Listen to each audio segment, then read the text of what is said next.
함께 묵상할 말씀은 여호수아 24장 1절로 13절 말씀입니다. 1절.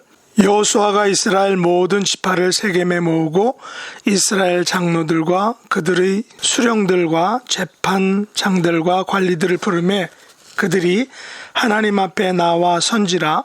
여호수아가 모든 백성에게 이르되 이스라엘의 하나님 여호와께서 이같이 말씀하시기를 옛적에 너희의 조상들 곧 아브라함의 아버지 나홀의 아버지 데라가 강 저쪽에 거주하여 다른 신들을 섬겼으나 내가 너희의 조상 아브라함을 강 저쪽에서 이쪽에 이끌어내어 가나안 온 땅에 두루 행하게 하고 그의 씨를 번성하게 하려고 그에게 이삭을 주었으며 이삭에게는 야곱과 에서를 주었고 에서에게는 세일산을 소유로 주었으나 야곱과 그의 자손들은 애굽으로 내려갔으므로 내가 모세와 아론을 보내었고 또 애굽에 재앙을 내렸나니 곧 내가 그들 가운데 행한 것과 같고 그 후에 너희를 인도하여 내었노라.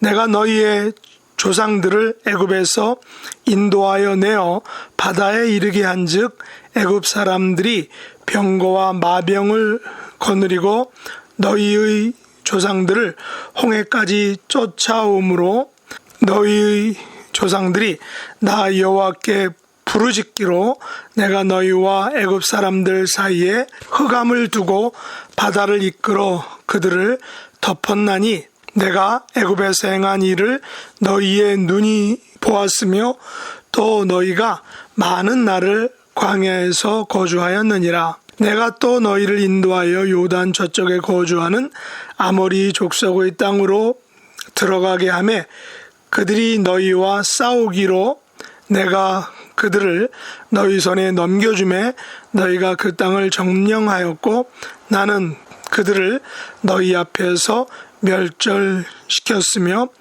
또한 모압 왕 십볼의 아들 발락이 일어나 이스라엘과 싸우더니 사람을 보내어 부올의 아들 발람을 불러다가 너희를 저주하게 하려 하였으나 내가 발람을 위에 듣기를 원하지 아니하였으므로 그가 오히려 너희를 축복하였고 나는 너희를 그의 손에서 건져내었으며 너희가 요단을 건너 여리고에 이른즉 여리고 주민들 곧 아모리 족속과 브리스 족속과 가나안 족속과 헷 족속과 기르가스 족속과 히위 족속과 여부스 족속이 너희와 싸우기로 내가 그들을 너희의 손에 넘겨주었으며 내가 왕보를 너희 앞에 보내어 그 아모리 족속의 두 왕을 너희 앞에서 쫓아내게 하였나니 너희는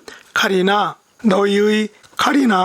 너희의 활로서 이같이 한 것이 아니며 내가 또 너희가 수고하지 아니한 땅과 너희가 건설하지 아니한 성읍들을 너희에게 주었더니 너희가 그 가운데 거주하며 너희는 또 너희가 심지 아니한 포도원과 감람원의 열매를 먹는다 하셨느니라. 아멘. 오늘 말씀의 제목은 하나님께서 하셨습니다 라는 것입니다. 여호수아 24장은 여호수아의 마지막 장으로 여호수아는 세겜에서 이스라엘 백성들과 율법을 재천명하며 자신의 신앙 고백과 결단을 하고 이제 110세의 나이로 죽게 되는 것을 우리들에게 보여주고 있습니다. 출애굽한 이스라엘 백성들에게는 율법 수여와 관련해서 두 곳의 장소가 매우 유명합니다. 바로 그것은 하나는 모세가 율법을 수여받은 호렙산 시내산입니다. 우리는 이것을 시내산 언약이라고 이렇게 말합니다. 그리고 다른 하나는 모세가 율법을 갱신한 장소인 모압 땅입니다. 모세가 이스라엘 백성들에게 장차 가나안 땅에 들어가면 세겜에 있는 에발산과 그리심산에서 축복과 저주를 선포하며 언약을 갱신하라고 명령했던 것입니다. 우리는 이것을 모압 언약이라고 합니다. 그리고 이 모세의 명령을 여호수아가 세겜 땅에 행했는데 이것을 세겜에서의 언약갱신이라고 합니다. 우리는 이것을 세겜 언약이라고도 부릅니다. 그러나 이 세 개의 언약은 그 대상들이 다르다는 것입니다. 시내산 언약은 출애굽 1세대들에게 주신 언약이고 모압 언약은 출애굽 2세대들에게 주신 언약이며 세겜 언약은 가나안 1세들에게 주신 언약입니다. 그러나 학자들은 모압 언약과 세겜 언약을 가리켜서 모압 세겜 언약이다라고 이렇게 부르고 있습니다. 여러 사건들이 일어난 장소이기도 합니다. 창세기 12장에서 아브라함은 이곳에서 세겜에서 가나안 땅을 주시겠다는 약속을 받습니다. 창세기 33장에서 야곱은 삼촌집 받던 아람에서 돌아올 때 이곳 세겜에서 단을 쌓고 예배를 드립니다. 애굽의 총리였던 요셉은 이곳 세겜 땅에 자신을 묻어달라고 말합니다. 그리고 지금 이곳 세겜 땅에서 여호수아는 모세의 명령을 따라 호렙산에서 맺은 시내산 언약과 모압 언약을 이제 가나안 1세대들에게 세겜 땅에서 갱신하고 있다라는 사실입니다. 오늘 본문 1절에서 13절은 출애굽 사건부터 가나안 땅 분배까지 일어났던 일들을 회상하고 있습니다. 1절로 7절에서는 출애굽부터 요단 동편까지의 여정이고 8절로 13절은 요단을 건넌 후부터 땅 분배까지의 여정을 회상하고 있는 것입니다. 지금 여호수아는 죽음을 앞둔 상태입니다. 모든 백성을 세겜에 모으고 마지막 고별 설교를 합니다. 여호수아는 이 세겜 땅에서 가나안 1세대들에게 시내산 언약과 모압 언약에 대한 언약 갱신 의식을 행하고 있는 것입니다. 1절에 보시면 어떤 사람들이 모였습니까? 여호수아가 이스라엘 모든 지파를 세겜에 모으고 이스라엘 장로들과 그들의 수령들과 재판장들과 관리들을 부르매 그들이 하나님 앞에 나와 섰다라고 했습니다. 여호수아는 이스라엘 모든 지파를 모았습니다. 장로들과 수령들과 재판장들과 관리들을 불러 모았습니다. 2절 이하에서 여호수아는 이들 모든 백성에게 무엇인가 중요한 내용을 말했습니다. 그 이야기의 내용은 다름 아닌 모세가 시내산에서 받은 언약들이었습니다. 모세를 통해 하나님과 이스라엘 백성 사이에 맺은 시내산 언약을 또한 모압 언약을 지금 세겜에서 여호수아가 반복해서 언급하고 있는 것입니다. 재확인합니다. 재천명합니다. 리마인드 시키고 있습니다. 사람들은 들은 것을 쉽게 잊어버립니다. 그래서 하나님은 반복하고 반복해서 말씀하심으로 그 내용을 기억하게 하시는 것입니다. 이것을 우리는 언약갱신 혹은 언약에 대한 재헌신이라고 말합니다. 그런 의미에서 우리가 드리는 주일 예배도 하나님의 언약에 대한 갱신 혹은 재헌신의 시간인 것입니다. 우리가 하나님의 백성됨과 하나님께서 나의 하나님 되심을 예배를 통해서 재확인하는 것입니다. 예배를 통해서 하나님의 백성으로 살 것을 다시금 재헌신하는 것입니다. 그런데 1절 후반부터 보면 모든 지파를 모으고 장로들과 수령들과 재판장들과 관리들이 하나님 앞에 나와 섰다라고 말합니다. 왜 하나님께서는 언약 갱신의 자리에 장로들과 수령들과 재판장들과 관리들을 하나님 앞에 나와 서게 하셨을까요? 하나님께서는 우리들을 교회의 장로들로 또 세상의 수령들로 세상의 재판장과 관리들로 불러주신 것은 하나님 앞에 우리 자신들을 프리젠테이션 하라고 불러주셨다는 것입니다. 우리들로 하여금 교회와 세상에서 살아갈 때 우리 스스로를 하나님 앞에 서 있는 자들로서 하나님 백성들다운 삶을 프리젠테이션 하라고 살라고 불러주셨다라는 사실입니다. 하나님 앞에 나와 선 삶은 과연 어떤 것일까요? 바로 그것은 서기관과 바리새인들처럼 사람들 앞에 보이려고 하는 삶이 아닙니다. 자신들의 지위와 명예와 권세를 자랑하는 삶도 아닐 것입니다. 하나님 앞에 나와 서 있는 삶이란 성도들로 하여금 하나님의 언약다운 백성다운 삶을 살도록 옆에서 도와주고 기도해주고 격려해주고 인도해주는 삶일 것입니다. 하나님 앞에 나와 서 있는 삶이란 세상 사람들로 하여금 우리의 빛된 삶, 소금의 삶을 보고 살아계신 하나님께 인도하는 삶을 의미하는 것입니다. 우리가 하나님 앞에 나와 서 있는 자로 부름받았다면 우리가 속한 공동체와 사람들을 우리가 종의 자세로 그들을 섬기는 삶을 살아가는 것입니다. 그러면 왜 하나님께서 하나님 앞에 선 자의 삶, 섬김의 삶을 살라라고 말한 것일까요? 그것은 우리가 구원을 은혜로 받았기 때문입니다. 우리의 노력과 행위가 아닌 전적인 하나님의 긍휼하심과 사랑을 통하여 우리가 구원받았기 때문입니다. 오늘 본문에서 여호수아는 언약갱신 의식을 갖기에 앞서 이스라엘 역사가 어떻게 시작되고 어떻게 지금까지 진행되었는지를 자세히 말하고 있습니다. 여호수아는 이스라엘을 위하여 하나님께서 행하신 하나님의 구원 역사를 요약합니다. 그런데 여호수아는 하나님께서 행하신 독특한 어법으로 말하고 있는데 바로 그것은 하나님께서 직접 말씀하시는 내가 용법입니다. 여호수아 24장에서 하나님은 내가라는 1인칭 주어를 몇 번이나 사용하고 있습니까? 3절 이하에서 3절로 13절에서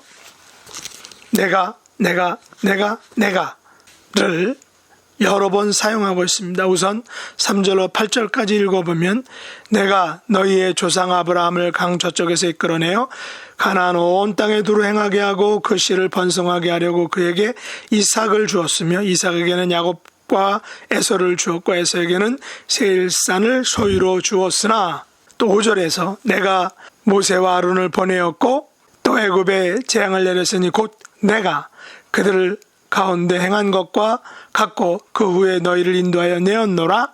내가 너희의 조상들을 애굽에서 인도하여 내어 7절 하반절에 내가 애굽에서 행한 일을 너희 눈이 보았으며 8절 내가 또 너희를 인도하여 요단 저쪽에 거주하는 아모리 족속의 땅으로 들어가게 하매 내가 그들을 너희 손에 넘겨주고 너희가 그 땅을 점령하였고 나는 그들을 너희 앞에서 멸절시켰으며 몇 번이나 하나님께서 내가라는 단어를 지금 사용하고 계십니까? 무려 14번입니다. 왜 하나님께서는 이처럼 14번이나 내가 용법을 사용하신 것일까요? 그것은 하나님께서 이스라엘 역사의 주인이시며 주관자라는 사실을 강조하고 있는 것입니다. 이스라엘 백성의 역사의 주인공들이요 배우들이라면 역사와 온 우주의 주인은 오직 만군의 하나님 여호와다라는 사실을 기억하고 리마인드 시키기 위해서라는 것입니다. 하나님께서는 이 사실을 강하게 새기고 잊어버리지 않도록 계속해서 내가 이 용법을 통해서 하나님께서 직접 하나님께서 친히 하셨다라는 것을 강조하고 있습니다. 이런 하나님께서 친히 하셨다는 내가 용법의 대표적인 곳이 바로 23장 3절과 10절입니다. 제가 한번 읽어보죠. 너희 하나님 여호와께서 너희를 위하여 이 모든 나라에 행하신 일을 너희가 다 보았거니와 너희 하나님 여호와 그가 너희를 위하여 싸우신 이시니라. 무슨 말입니까? 이스라엘 백성을 위해서 하나님께서 친히 싸우셨다는 것입니다. 하나님께서 하셨다는 것입니다.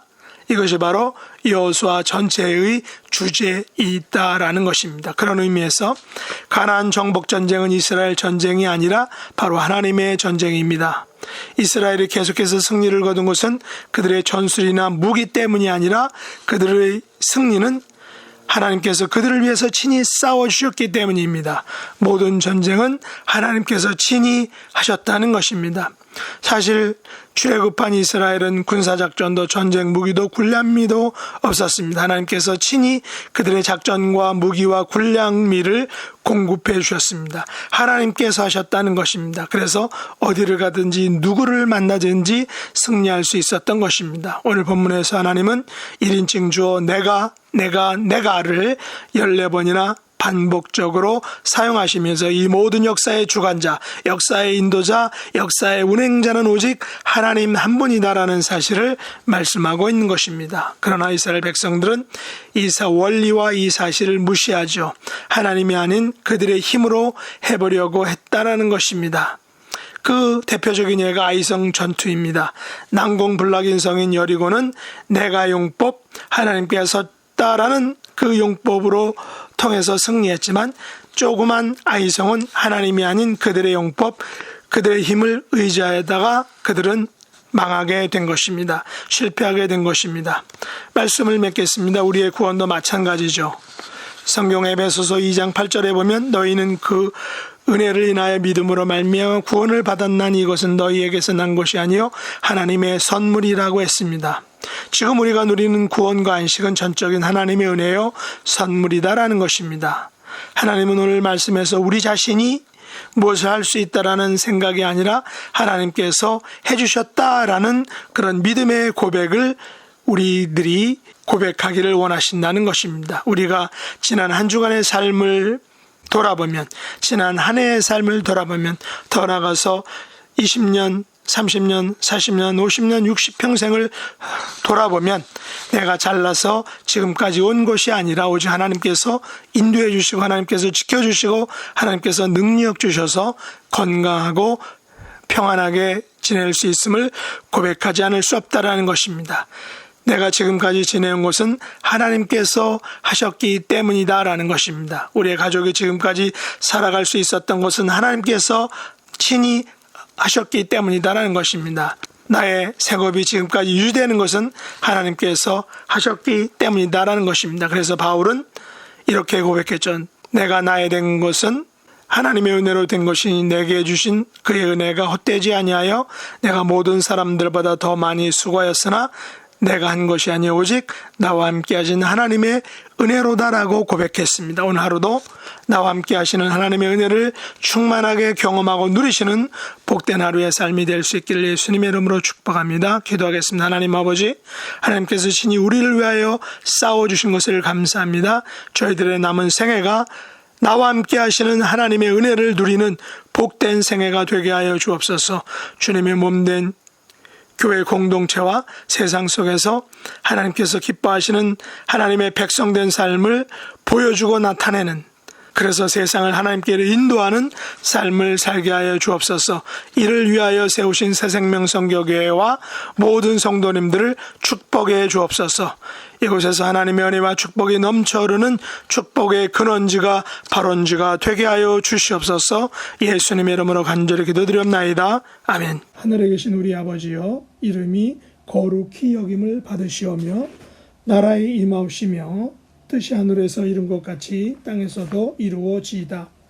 오늘날 우리에게 일용할 양식을 주옵시고 우리가 우리에게 죄 지은 자를 사하여 준 것 같이 우리 죄를 사하여 주옵시고 우리를 시험에 들게 하지 마옵시고 다만 악에서 구하옵소서.